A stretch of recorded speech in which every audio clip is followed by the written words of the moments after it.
Hello, this is Todd Tracy with the Tracy Law Firm in Dallas, Texas, and I'm here to have another Todd Talk.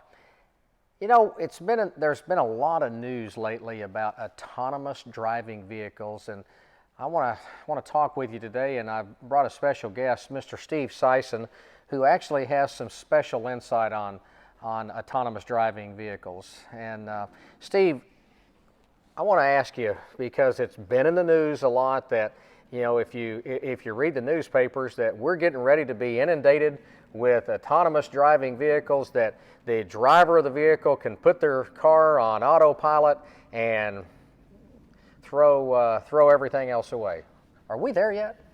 I don't think we're there yet, and I'm not sure that we want to be there. Why is that?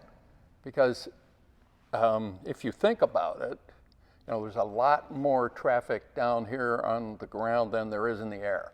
Even airplanes that have autopilots have pilots sitting there that can take over the controls when the autopilot screws up, because the autopilot screws up. The autopilots fail.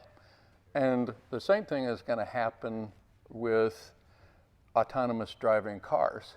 We know that because we all have personal computers, or most of us do. And every time you start up your personal computer, you have that, or you may have that evil beach ball of death that tells you that it's not starting up right. And you have to reboot it and start all over again. And you have to reboot it and start all over again. And if you have a computer failure in an autonomous driving car, then it's going to crash. And it could crash into head-on traffic. It could crash into parked cars.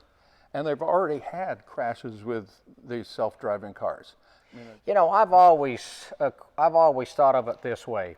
We will be ready for autonomous driving vehicles when we develop a TV remote that works 100% of the time. What's your thought on that? Well, I don't think that's ever going to happen.